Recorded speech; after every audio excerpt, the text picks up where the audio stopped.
Helsingin IFK:lla oli tänään mahdollisuus varmistaa 13 vuoden tauon jälkeen itselleen jääkiekon Suomen mestaruus.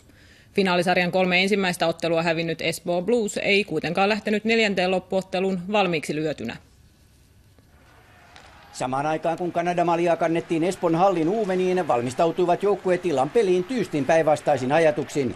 Blues halusi kauden jatkuvan, IFK tekisi taas kaikkeensa, jotta kausi loppuisi tähän iltaan. IFK:n päävalmentaja Kari Jalonen käytti psykologisen sodankäynnin kaikki mahdolliset keinot hämmentääkseen Bluesin leiriä. Yllättäen Lennart Petrel luisteli IFK:n alkuverryttelyyn ja tuli myös pelaavaan kokoonpanoon ensimmäistä kertaa finaalipeleissä. IFK on jokaisessa finaalipelissä tehnyt ottelun avausmaalin ja tekee nytkin. Petrellin energinen touhuaminen päädyssä hämmentää Bluesin puolustusta. Markus Kankaanperä nousee röyhkeästi Iiro Tarkin nenän eteen ja lopulta Turo Järvinen sohii irtokiekon Iiro Tarkin selän taakse.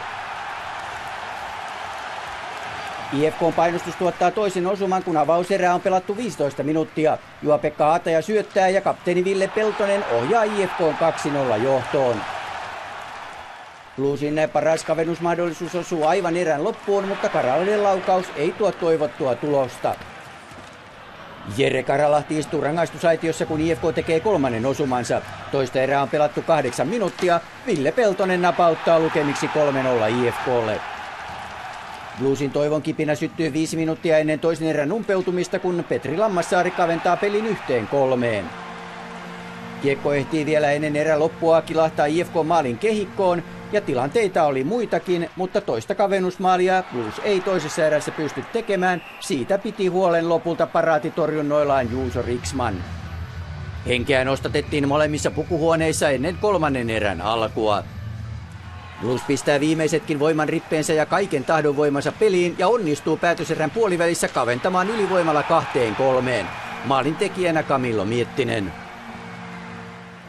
SM-liigan historiassa ei ole koskaan noustu pudotuspeleissä ottelusarjassa 0-3 tappioasemasta ottelusarjan voittoon. Blues ei kirjoita tätä historiikkia uusiksi. Helsingin IFK voittaa 4. loppuottelun 4-2. Viimeisen sinetin ottelulle niittaa kultainen kypärä päässään kapteeni Ville Peltonen. Näin IFK saa Kanada-maljan vuodeksi palkintokaappiinsa. Edellisen kerran Helsingin IFK saavutti jääkiekon Suomen mestaruuden vuonna 1998. Kaikkiaan IFK:lla on nyt Suomen mestaruuksia 7.